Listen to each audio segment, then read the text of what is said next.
Monsieur le Président, Madame la Ministre, Madame, Messieurs les rapporteurs, chers collègues, les lois de simplification sont toujours les bienvenues, mais elles le sont d'autant plus en matière d'urbanisme et de logement. Nous le savons tous, tant pour nos concitoyens, pour les élus locaux, les acteurs économiques du secteur.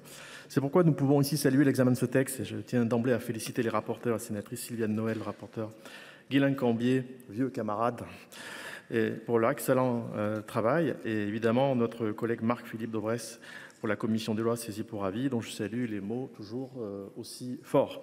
Nombreuses mesures de simplification présentes dans ce texte sont en effet les bienvenues, elles le sont d'autant plus dans le contexte de crise du logement sans précédent que nous connaissons tous, qu'a rappelé Marc Philippe. Je pense notamment à la procédure de modification simplifiée des PLUI pour les majorations de construction jusqu'à 30% à l'article 1er, la suppression de la caducité automatique des SCOT, article 1er aussi, l'article 2 ter qui facilite la modification des documents de lotissement pour aller vers une densification souple, enfin un outil pour le ZAN, Madame la Ministre, il en faudra tant d'autres, vous le savez, nous le savons.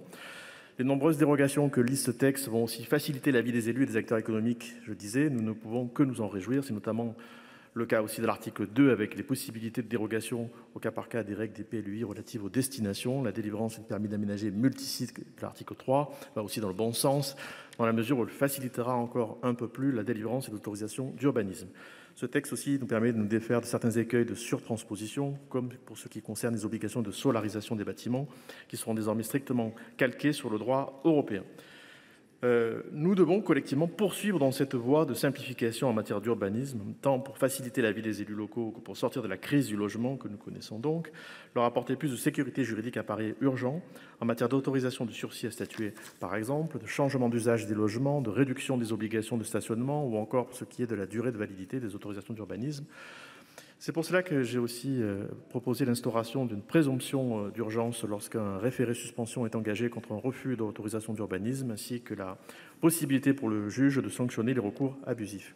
La création d'un cadre juridique pour les résidences à vocation d'emploi et la notion d'assiette de projet sont aussi des mesures qui pourraient aller dans le sens de l'affirmation de notre soutien. Enfin, la suppression de la restriction sur la création de surfaces de planchers supplémentaires pour les opérations de surélévation ou de transformation d'immeubles d'habitation, ainsi que celle de l'étude sur l'optimisation de la densité pour les projets d'aménagement soumis à évaluation environnementale, pourrait permettre de simplifier encore un peu plus les procédures. Néanmoins, nous restons, comme le dit la présidente Dominique Sassonne, toujours dans l'attente d'un texte plus large, facilitant une bonne fois pour toutes la vie des maires dans leurs compétences d'urbanisme. Il y a urgence à agir sur tous les enjeux du siècle. ZAN, qu'on va appeler TRACE, n'est-ce pas, désormais.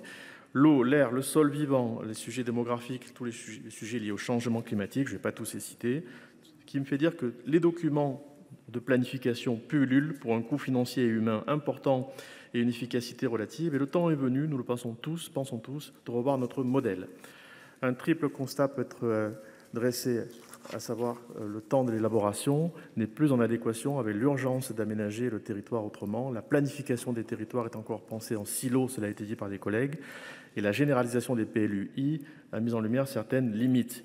Il est temps de penser transversalité, opérationnalité, agilité, temps de remettre à plat les outils de planification et les structures porteuses avec une indispensable simplification de la hiérarchie des normes, une urgente contractualisation avec les territoires pour leur permettre de porter enfin de vrais projets de territoire.